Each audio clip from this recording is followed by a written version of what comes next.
Es probable que todos los que son soñadores constantes hayan tenido al menos una experiencia en la que un acontecimiento o una secuencia de circunstancias que han venido a su mente durante el sueño se hayan realizado posteriormente en el mundo material. Pero, en mi opinión, lejos de ser una cosa extraña, sería mucho más extraño que esta realización no se produjera ocasionalmente, ya que nuestros sueños se refieren, por regla general, a personas que conocemos y a lugares con los que estamos familiarizados, como los que podrían ocurrir muy naturalmente en el mundo despierto y diurno. Es cierto que estos sueños a menudo se ven interrumpidos por algún incidente absurdo y fantástico que los deja fuera de juego en cuanto a su posterior realización. Pero en el mero cálculo de probabilidades, no parece en absoluto improbable que un sueño imaginado por alguien que sueña constantemente se haga realidad ocasionalmente.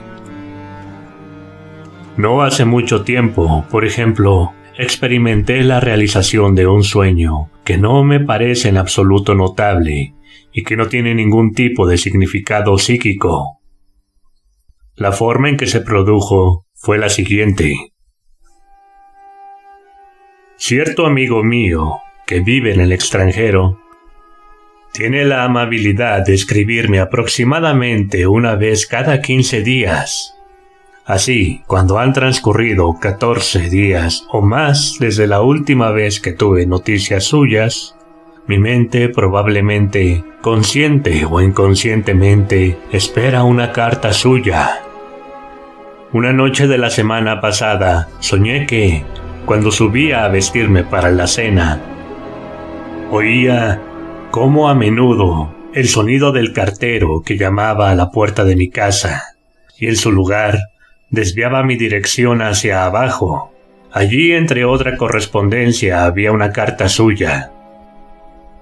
Después entró lo fantástico, pues al abrirla encontré dentro el haz de diamantes y garabateado con su conocida letra.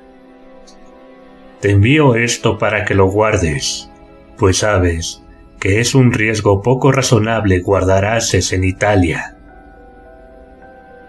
A la noche siguiente, me disponía a subir a vestirme cuando oí la llamada del cartero, e hice precisamente lo que había hecho en mi sueño.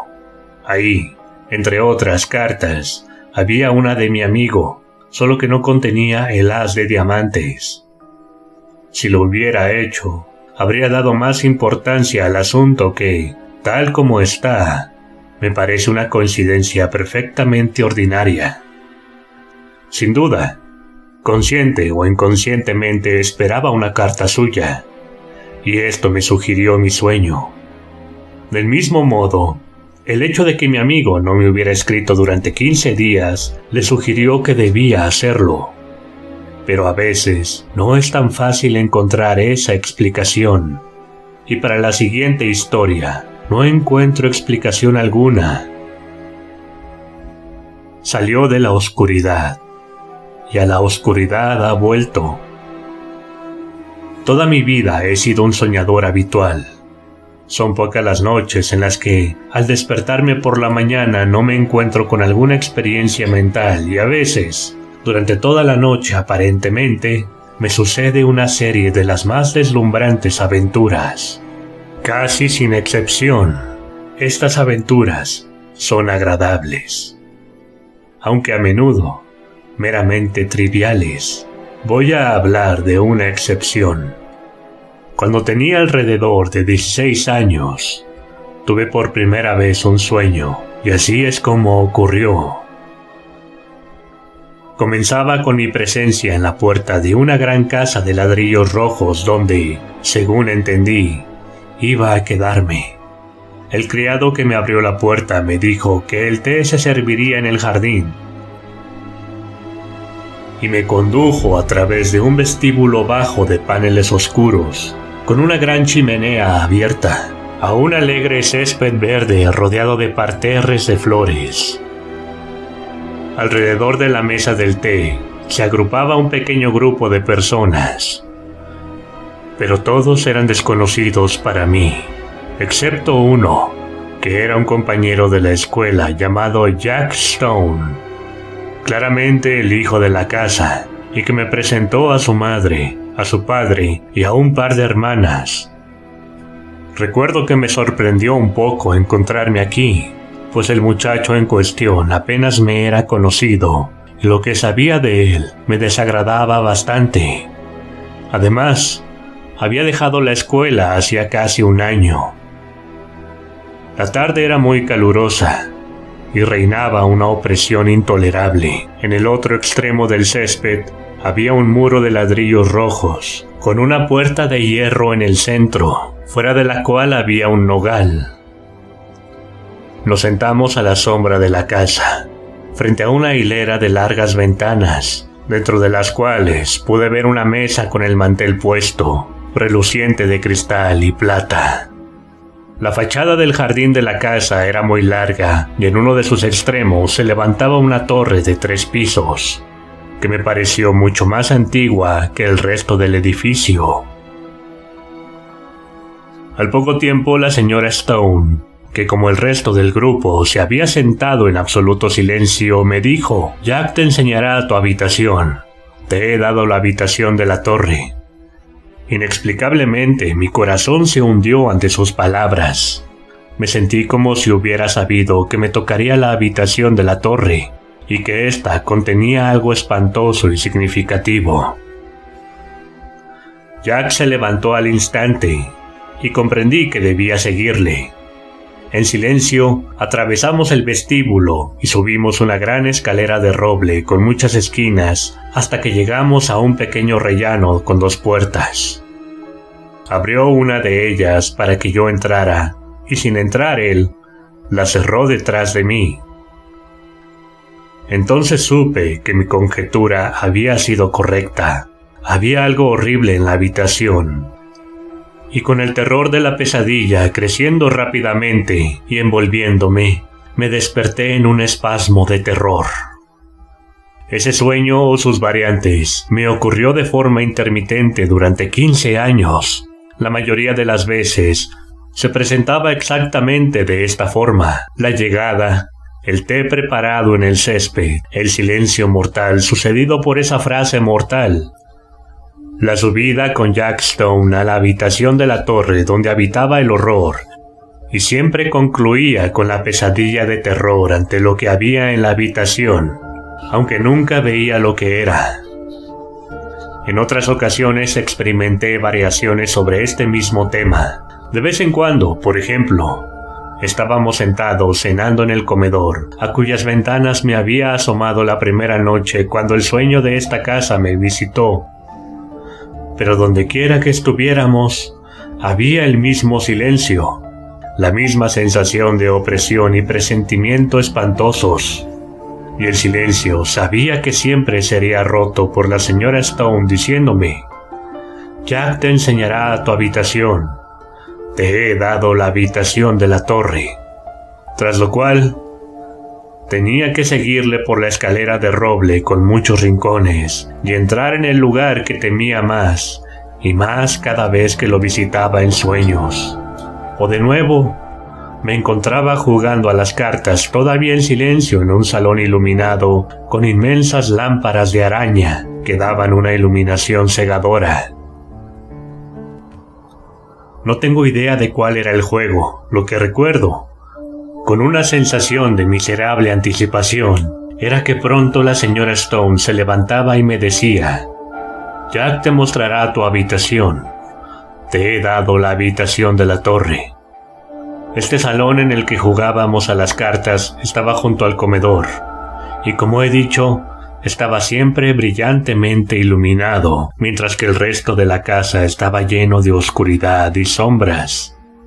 Y sin embargo, ¿cuántas veces, a pesar de aquellos ramos de luces, no he mirado con detenimiento las cartas que se me repartían, apenas pudiendo por alguna razón verlas? Sus diseños, además, eran extraños. No había palos rojos, sino que todos eran negros, y entre ellos había ciertas cartas que eran negras por todas partes. Las odiaba y las temía. A medida que este sueño se repetía, fui conociendo la mayor parte de la casa. Había una sala de fumadores más allá del salón, al final de un pasillo con una puerta de bayeta verde. Estaba siempre muy oscuro y todas las veces que iba ahí, me cruzaba con alguien que no podía ver en la puerta al salir. En los personajes que poblaban el sueño, se producían también curiosas evoluciones, como las que podrían darse en personas vivas. La señora Stone, por ejemplo, que cuando la vi, por primera vez, había sido de pelo negro, se volvió gris y en lugar de levantarse enérgicamente, como había hecho al principio, cuando dijo: «Jack te enseñará tu habitación, te he dado la habitación de la torre», se levantó muy débilmente, como si la fuerza abandonara sus miembros. Jack también creció y se convirtió en un joven bastante mal parecido, con un bigote castaño, mientras que una de las hermanas dejó de aparecer y entendí que estaba casada. Sucedió entonces que este sueño no me visitó durante 6 meses o más, y empecé a esperar con un temor tan inexplicable que hubiera desaparecido para siempre. Pero una noche, después de este intervalo, volví a salir al césped para tomar el té, y la señora Stone no estaba allí, mientras que las demás estaban todas vestidas de negro. Enseguida adiviné la razón, y mi corazón dio un salto al pensar que tal vez esta vez no tendría que dormir en la habitación de la torre. Y aunque normalmente todos nos sentábamos en silencio, en esta ocasión la sensación de alivio me hizo hablar y reír como nunca lo había hecho. Pero incluso entonces las cosas no eran del todo cómodas, pues nadie más hablaba, sino que todos se miraban en secreto. Y pronto se secó la tonta corriente de mi charla. Entonces gradualmente una aprensión peor que cualquier otra que hubiera conocido antes se apoderó de mí mientras la luz se desvanecía lentamente. De repente, una voz que conocía bien rompió la quietud. La voz de la señora Stone, diciendo: «Jack te enseñará tu habitación. Te he dado la habitación de la torre». Parecía venir de cerca de la puerta en el muro de ladrillos rojos que delimitaba el césped. Y al levantar la vista, vi que la hierba de fuera estaba sembrada de lápidas. Una curiosa luz grisácea brillaba desde ellas, y pude leer la letra de la tumba más cercana a mí y era: «En la malvada memoria de Julia Stone». Y como de costumbre, Jack se levantó. De nuevo le seguí por el vestíbulo y por la escalera con muchas esquinas. En esta ocasión estaba más oscuro que de costumbre, y cuando pasé a la habitación de la torre apenas pude ver los muebles, cuya posición ya me era familiar. Además, había un espantoso olor a podrido en la habitación y me desperté gritando. El sueño, con las variaciones y desarrollos que he mencionado, se prolongó a intervalos durante 15 años. A veces lo soñaba 2 o 3 noches seguidas. Una vez, como ya he dicho, hubo un intervalo de 6 meses, pero tomando un promedio razonable, diría que lo soñé tan a menudo como una vez al mes. Tenía, como es evidente, algo de pesadilla, ya que siempre terminaba con el mismo terror atroz, que lejos de disminuir, me parecía que acumulaba nuevo miedo cada vez que lo experimentaba. Había además una extraña y espantosa consistencia en ella. Los personajes, como ya he dicho, envejecían regularmente. La muerte y el matrimonio visitaban a esta familia silenciosa, y yo nunca en el sueño, después de que la señora Stone hubiera muerto, volvía a poner los ojos en ella. Pero siempre era su voz la que me decía que la habitación de la torre estaba preparada para mí. Y tanto si tomábamos el té en el césped como si la escena se desarrollaba en una de las habitaciones que daban a él, siempre podía ver su lápida de pie, justo al lado de la puerta de hierro. Lo mismo ocurría con la hija casada. Por lo general no estaba presente, pero una o dos veces regresó de nuevo, en compañía de un hombre que supuse que era su marido. También él, como el resto, estaba siempre en silencio, pero debido a la constante repetición del sueño, yo había dejado de atribuirle en mis horas de vigilia ningún significado. No volví a encontrarme con Jack Stone durante todos estos años, ni vi nunca a una casa que se pareciera a la oscura casa de mi sueño, y entonces ocurrió algo. Yo había estado en Londres hasta finales de julio, y durante la primera semana de agosto bajé a alojarme con un amigo en una casa que había tomado para los meses de verano en el distrito de Ashdown Forest, en Sussex. Salí de Londres temprano, porque John Clinton me esperaba en la estación de Forest Row, e íbamos a pasar el día jugando al golf, y a ir a su casa por la noche. Llevaba su motor, y a eso de las 5 de la tarde, después de un día completamente delicioso, nos pusimos en marcha para recorrer la distancia de unas 10 millas. Como era todavía muy temprano, no tomamos el té en el club, sino que esperamos hasta llegar a casa. Mientras conducíamos, el tiempo que hasta entonces había sido, aunque caluroso, deliciosamente fresco, me pareció que cambiaba de calidad y se volvía muy estancado y opresivo, y sentí esa indefinible sensación de ominosa aprensión a la que estoy acostumbrado antes de los truenos. John, sin embargo, no compartía mi opinión, atribuyendo mi pérdida de ligereza al hecho de que había perdido mis 2 partidos. Los acontecimientos demostraron, sin embargo, que tenía razón, aunque no creo que la tormenta eléctrica que estalló aquella noche fuera la única causa de mi depresión. Nuestro camino discurría por profundas callejuelas de gran altura, y antes de que hubiéramos llegado muy lejos me quedé dormido y solo me despertó la parada del motor. Y con un repentino estremecimiento, en parte de miedo, pero sobre todo de curiosidad, me encontré en la puerta de mi casa de ensueño. Atravesamos preguntándome a medias si seguía soñando un vestíbulo bajo con paneles de roble, y salimos al césped, donde el té estaba preparado a la sombra de la casa. La casa estaba rodeada de macizos de flores, un muro de ladrillos rojos, con una puerta que delimitaba a un lado, y más allá había un espacio de hierba rústica con un nogal. La fachada de la casa era muy larga, y en uno de sus extremos se levantaba una torre de 3 pisos, notablemente más antigua que el resto. Aquí cesó por el momento todo parecido con el sueño repetido. No había una familia silenciosa y en cierto modo terrible, sino una gran asamblea de personas sumamente alegres, todas ellas conocidas por mí, y a pesar del horror con el que el propio sueño me había llenado siempre, no sentí nada de él ahora que la escena de este se reproducía ante mí. Pero sentí la más intensa curiosidad por saber qué iba a ocurrir.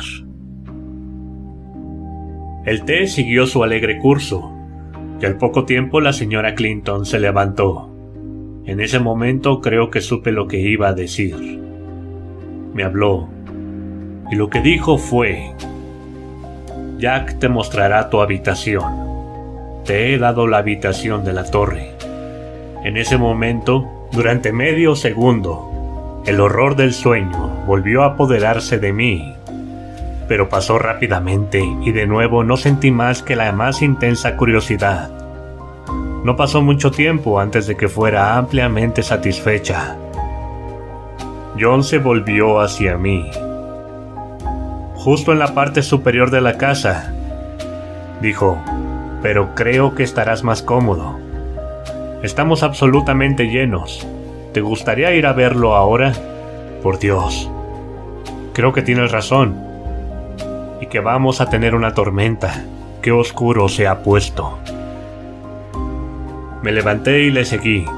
Atravesamos el vestíbulo y subimos la escalera, perfectamente conocida. Luego abrió la puerta y entré. En ese momento un terror irracional me poseyó de nuevo. No sabía lo que temía. Simplemente temía.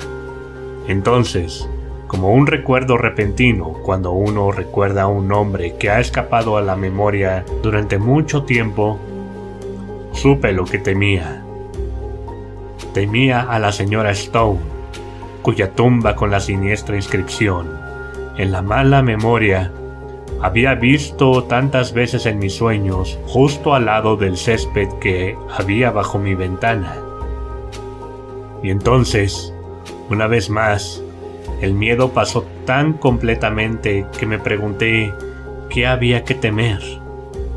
Y me encontré sobrio y tranquilo y cuerdo en la habitación de la torre cuyo nombre había oído tantas veces en mi sueño y cuya escena me era tan familiar.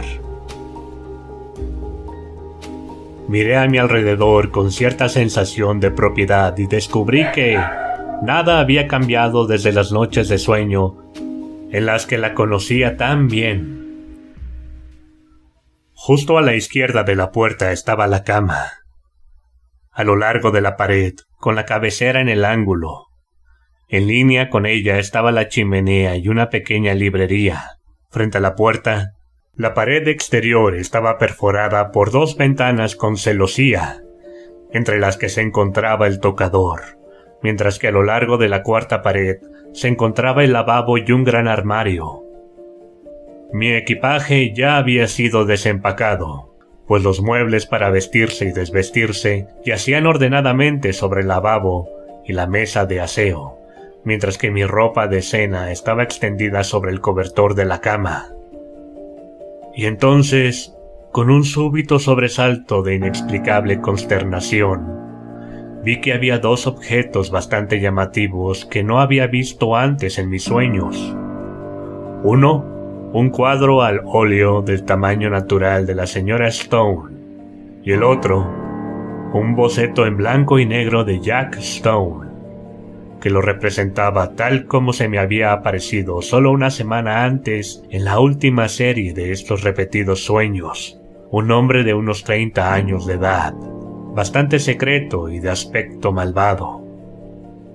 Su retrato colgaba entre las ventanas, mirando directamente a través de la habitación hacia el otro retrato que colgaba al lado de la cama. A continuación miré, y mientras miraba, sentí una vez más que el horror de la pesadilla se apoderaba de mí. Representaba a la señora Stone, tal y como la había visto por última vez en mis sueños. Vieja, marchita y con el pelo blanco. Pero a pesar de la evidente debilidad del cuerpo, una espantosa exuberancia y vitalidad brillaba a través de la envoltura de carne.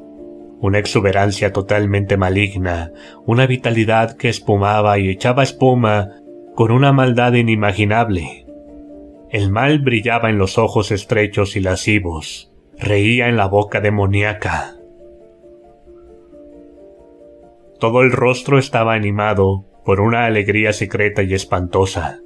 Las manos, unidas sobre la rodilla, parecían temblar con un regocijo reprimido y sin nombre. Entonces, vi también que estaba firmado en la esquina inferior izquierda, y preguntándome quién podía ser el artista, miré más de cerca y leí la inscripción: Julia Stone, por Julia Stone. Llamaron a la puerta, y entró John Clinton. ¿Tienes todo lo que quieres?, preguntó. Bastante más de lo que quiero, dije señalando el cuadro. Se rió. Una anciana de rasgos duros, dijo, y también sola, según recuerdo. De todos modos, no puede haberse halagado mucho. «¿Pero no lo ves?», dije yo. «Apenas es un rostro humano. Es la cara de alguna bruja, de algún demonio». Lo miró más de cerca. «Sí, no es muy agradable. Apenas una cabecera, ¿eh? Sí. Me imagino teniendo una pesadilla si me voy a dormir con eso cerca de mi cama. Haré que lo quiten si quieres. Realmente me gustaría que lo hicieras», dije. Tocó el timbre y con la ayuda de un criado desprendimos el cuadro y lo sacamos al rellano y lo pusimos de cara a la pared. «Por Dios, la vieja es un peso», dijo John limpiándose la frente. Me pregunto si tenía algo en mente. El extraordinario peso del cuadro también me había impresionado a mí. Estaba a punto de responder cuando vi mi propia mano. Había sangre en ella, en cantidades considerables, cubriendo toda la palma. «Me corté de alguna manera», dije. John lanzó una pequeña exclamación de sorpresa. «Oye, yo también», dijo. Simultáneamente, el lacayo sacó su pañuelo y se limpió la mano con él. Vi que también había sangre en su pañuelo. John y yo volvimos a la habitación de la torre y nos lavamos la sangre, pero ni en su mano ni en la mía había el menor rastro de un rasguño o corte. Me pareció que, habiendo comprobado esto, ambos por una especie de consentimiento tácito, no volvimos a aludir a ello. En mi caso se me había ocurrido vagamente algo en lo que no quería pensar. No era más que una conjetura, pero me pareció saber que a él se le había ocurrido lo mismo. El calor y la opresión del aire, pues la tormenta que esperábamos aún no se había descargado, aumentaron mucho después de la cena, y durante algún tiempo la mayor parte del grupo, entre los que estábamos John Clinton y yo, nos sentamos fuera, en el sendero que delimita el césped, donde habíamos tomado el té. La noche era absolutamente oscura, y ningún destello de estrella o rayo de luna podía penetrar el manto de nubes que cubría el cielo. Poco a poco nuestra asamblea se fue reduciendo. Las mujeres se fueron a la cama, los hombres se dispersaron hacia la sala de fumar o de billar, y a las 11 mi anfitrión y yo éramos los únicos que quedábamos.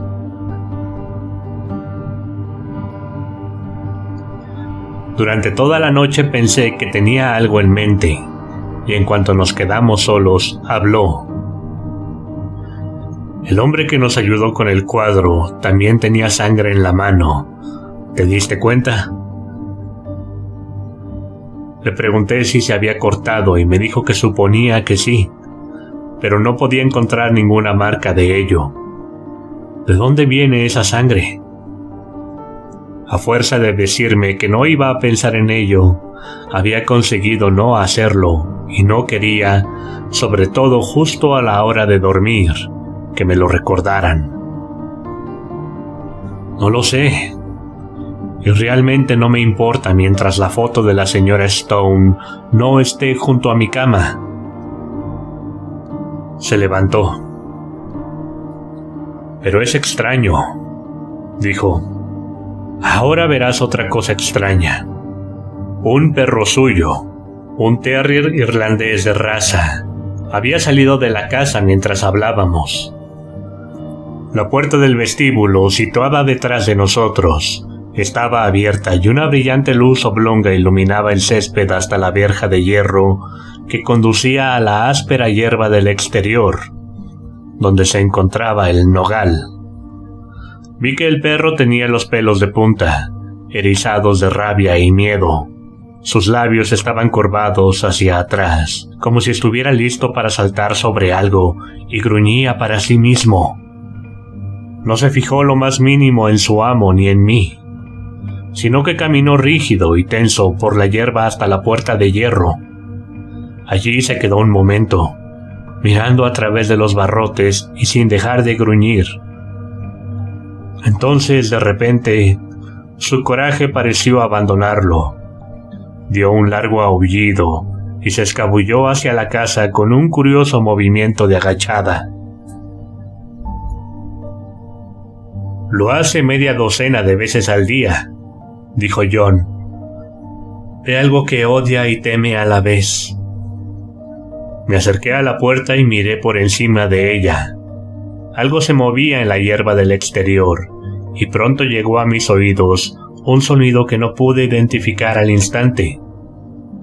Entonces recordé lo que era: el ronroneo de un gato.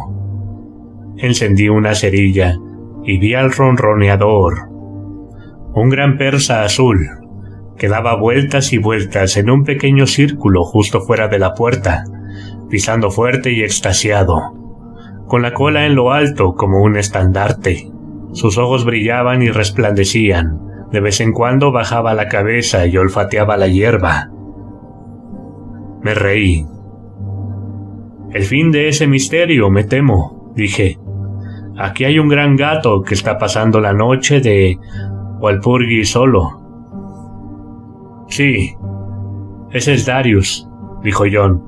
«Pasa la mitad del día y toda la noche ahí. Pero ese no es el final del misterio del perro, ya que Toby y él son los mejores amigos, sino el comienzo del misterio del gato». «¿Qué hace el gato allí? ¿Y por qué Darius está contento, mientras Toby está aterrorizado?» En ese momento recordé el detalle bastante horrible de mis sueños, cuando vi a través de la puerta, justo donde estaba el gato ahora, la lápida blanca con la siniestra inscripción. Pero antes de que pudiera responder, comenzó a llover, tan repentina y fuertemente, como si se hubiera abierto un grifo, y simultáneamente el gran gato se escurrió a través de los barrotes de la verja y vino saltando por el césped hacia la casa en busca de refugio. Luego se sentó en la puerta, mirando ansiosamente hacia la oscuridad. Escupió y golpeó a John con la pata cuando éste lo empujó para cerrar la puerta. De alguna manera, con el retrato de Julia Stone en el pasillo exterior, la habitación de la torre no me alarmó en lo absoluto, y cuando me fui a la cama, sintiéndome muy somnoliento y pesado, no tuve más que interés por el curioso incidente de nuestras manos sangrantes y la conducta del gato y el perro.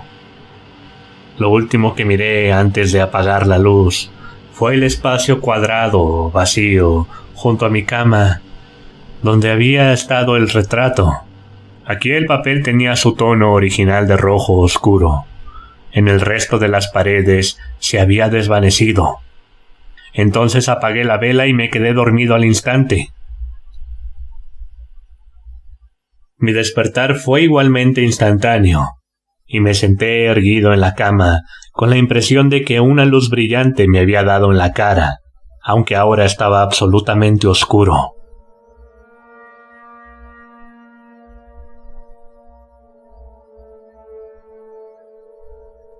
Sabía exactamente dónde estaba, en la habitación que había tenido en sueños, pero ningún horror que hubiera sentido cuando estaba dormido se acercaba al miedo que ahora invadía y congelaba mi cerebro. Inmediatamente después, un trueno crepitó justo por encima de la casa, pero la probabilidad de que solo fuera un relámpago lo que me despertó no tranquilizó mi corazón galopeante. Sabía que algo estaba en la habitación conmigo, e instintivamente extendí la mano derecha, que estaba más cerca de la pared, para alejarlo.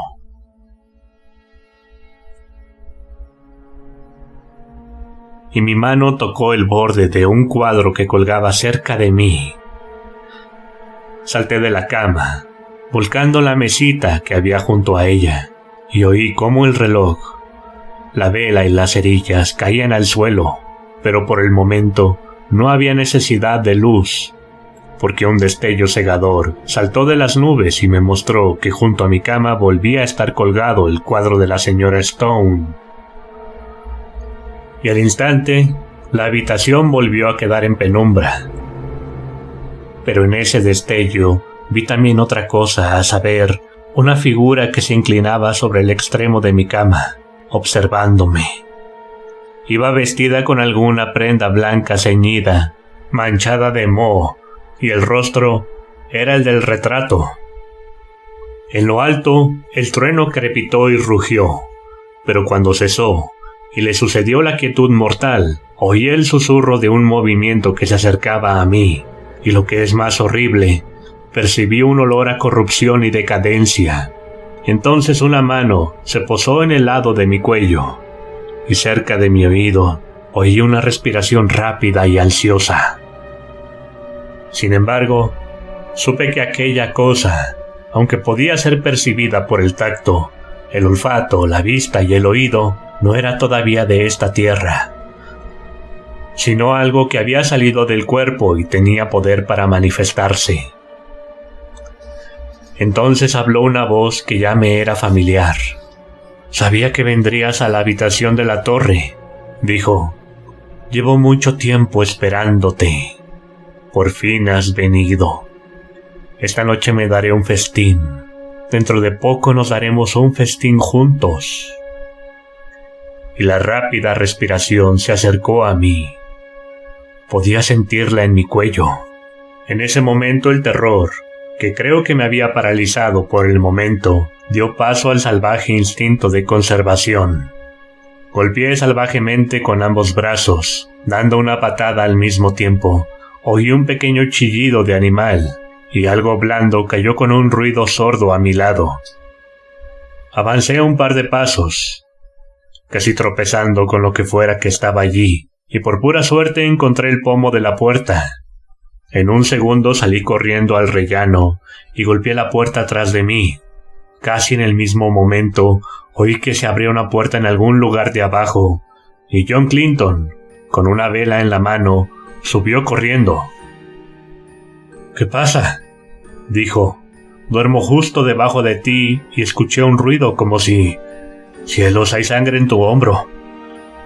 Me quedé ahí, según me dijo después, balanceándome de un lado a otro, blanco como una sábana, con la marca en mi hombro como si me hubieran puesto ahí una mano cubierta de sangre. «Está ahí», dije señalando. «Ella, ya sabes. El retrato también está ahí colgado en el lugar de donde lo sacamos». Al oír esto, se rió. «Mi querido amigo, esto es solo una pesadilla», dijo. Empujó a mi lado y abrió la puerta. Yo simplemente inerte de terror, incapaz de detenerlo, incapaz de moverme. «Uf, qué olor tan espantoso», dijo. Entonces se hizo el silencio. Había desaparecido de mi vista tras la puerta abierta. Al momento siguiente volvió a salir, tan blanco como yo, y la cerró al instante. «Sí, el retrato está ahí. Y en el suelo hay una cosa manchada de tierra, como en la que entierran a la gente. Salga rápido, salga». Apenas sé cómo llegué abajo. Un horrible escalofrío y náuseas del espíritu, más que de la carne, se habían apoderado de mí, y más de una vez tuvo que ponerme los pies en los escalones, mientras de vez en cuando lanzaba miradas de terror y aprensión hacia la escalera. Pero con el tiempo, llegamos a su camerino en el piso de abajo, y ahí le conté lo que he descrito aquí. La continuación puede ser breve. De hecho, algunos oyentes quizá ya hayan adivinado de qué se trataba, si recuerdan aquel inexplicable asunto del cementerio de West Fawley hace unos 8 años, donde se intentó enterrar 3 veces el cuerpo de cierta mujer que se había suicidado. En cada ocasión el ataúd fue encontrado en el curso de unos pocos días sobresaliendo de la tierra.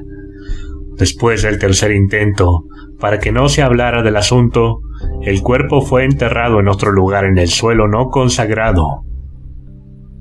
El lugar en el que fue enterrado estaba justo al lado de la puerta de hierro del jardín perteneciente a la casa en la que había vivido esta mujer. Se había suicidado en una habitación en lo alto de la torre de esa casa. Su nombre era Julia Stone. Posteriormente, el cuerpo fue desenterrado de nuevo en secreto y se encontró que el ataúd estaba lleno de sangre. Buenas noches.